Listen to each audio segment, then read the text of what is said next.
I'm Angie, and I'm going to show you several examples of implicit differentiation. The very first thing that you need to understand, though, is when you need to use this. Now, I've got two different functions here. The first one is just a regular old function. Y is defined as a function of x. I've got y by itself on one side, and then my variable x and everything else on the other side. In my second example, though, I've got my x and y on the same side of the equation. This one we say is implicitly defined. I don't have y isolated. Instead, it is on the same side with the input variable x. So it is implied that y is a function of x. Whatever variable is in the numerator in that Leibniz notation is going to be our function variable. So y is the function. And whatever is in the denominator, so in this case it's d dx, that means that x is our input variable. So x is our independent or input variable. So when I apply d dx, I take the derivative of x. If I've got dx in the denominator, this is just a regular old derivative. The derivative of x is equal to 1, but I can see that really nicely with Leibniz notation. I get dx over dx, and that simplifies to 1. If instead, though, I take the derivative of y, using Leibniz notation, I get dy dx. So nothing simplifies, and I can either leave it in this form or I can use prime notation and call this y prime. So if I'm going to do d dx of, let's just do y squared, it's a power rule, but it's also a chain rule. The power 2 is my outer function. Y is a function of x. So y is actually my inner function. I do the outer function first, so that's going to be 2y, and then I need to take the derivative of the inner function. Well, I know that the derivative of y with respect to x is equal to dy dx or y prime. So I can call this 2y dy dx, or I can call this 2y y prime. In this example, we want to find dy dx, which is really a slope, right? The change in y over the change in x. So we want to find the slope at any point for x squared plus y squared equals 4. So I need to think about implicit differentiation, which means that as I apply d dx to x, it's just a good old derivative and I get a 1. But when I apply d dx to y, it's a function. So I need to think of this as y prime, or dy dx. As I work through this one, I need to apply d dx to each term in my function. So d dx is applied to x squared, to y squared, and to 4. d dx is applied to 4. As I work through the derivatives, the derivative of x squared, it's with respect to x, so this is just a good old power rule. As I take the derivative of y squared, y is my function, so 2 is my outer variable, or 2 is my outer function, I should say, and y is my inner function. So I need to take this derivative using a chain rule. So doing my outer function, I get 2y, and I need to differentiate the inner function. Y is a function, so I'm going to follow that with y prime. So another way to think of this is whenever you differentiate something with your function variable, you need to follow it with y prime. Okay, on the other side, d dx of 4, that is just equal to 0. Now, I was looking for dy dx, and dy dx is this y prime here. So now I need to do a little bit of algebra and solve for y prime. So I'm going to subtract that 2x from both sides, and I get 2y y prime is equal to negative 2x, and that means that y prime, if I divide both sides, is negative 2x divided by that 2y, which I can think of as negative x over y. So I can go ahead and write this as y prime, or the dy dx is equal to negative x over y.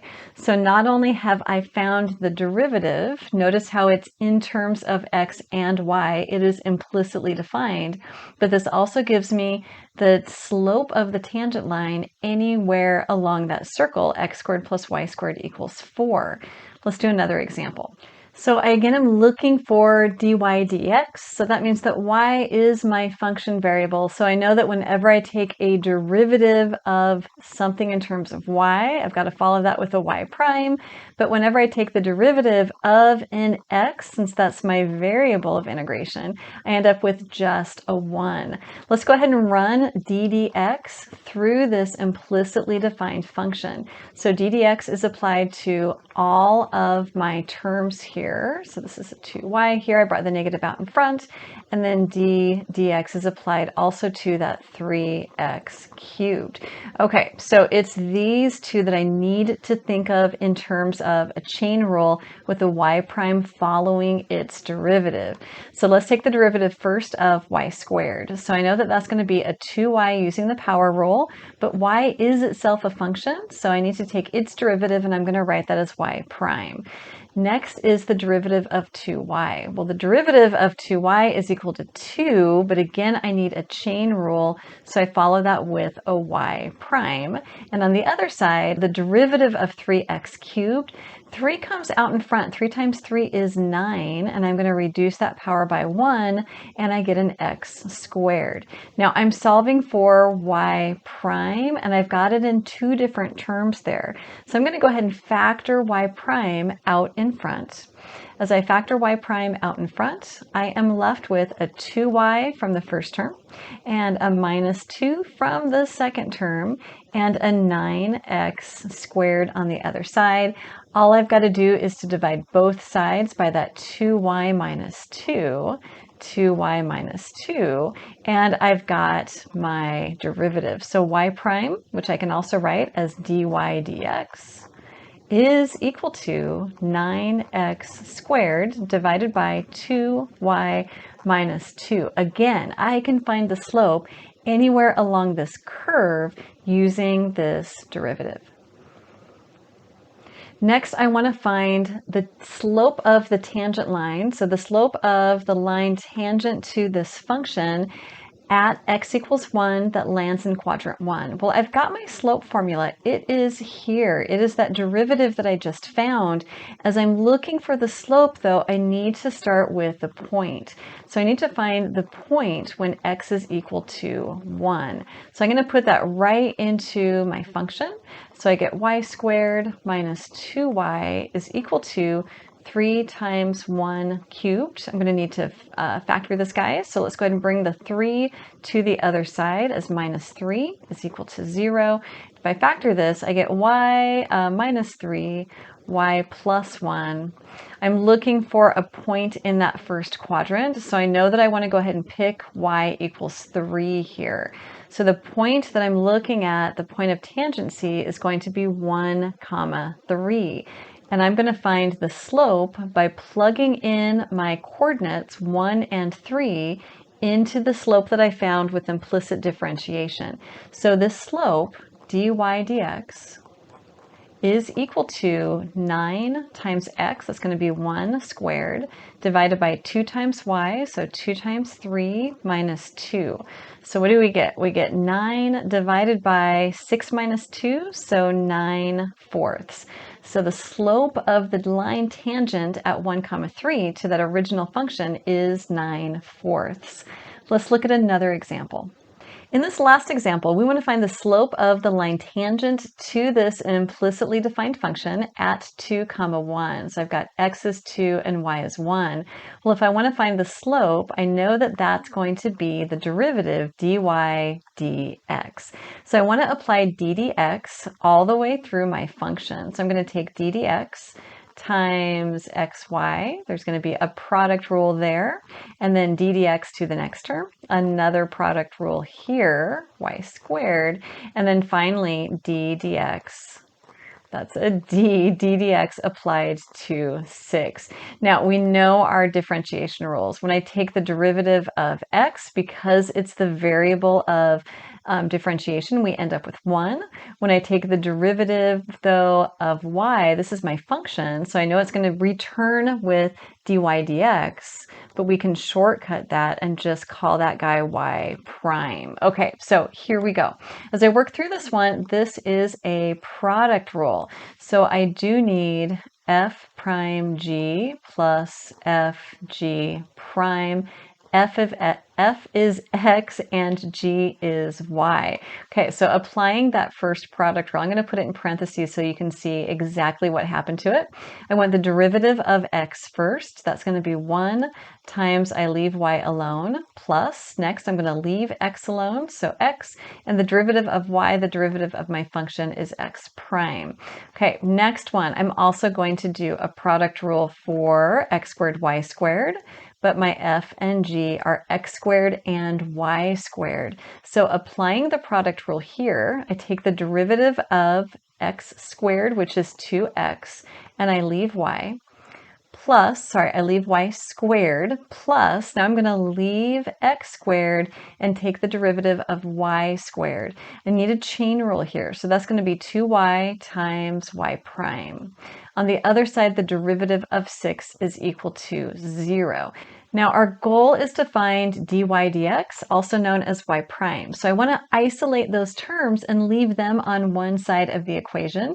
So we've got one term here and the other term here. So I want to subtract off the y and subtract off the 2xy squared, and I'm going to move those to the other side. So that's going to leave me with an xy prime plus, also underlined in blue, is the x squared 2y y prime.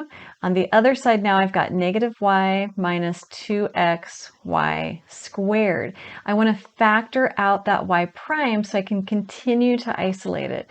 So factoring out the y prime, we are left with, in the parenthesis, x plus, let's put that 2 in front, 2x squared y is equal to negative y minus 2xy squared. Moving this up, all I've got left to do is to divide both sides by the x plus 2x squared y.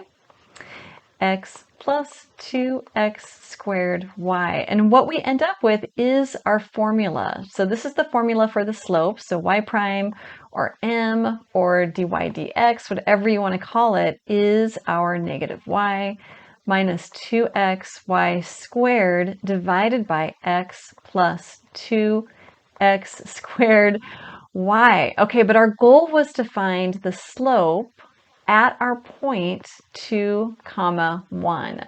So x is 2 and y is 1. I need to put those into my slope formula.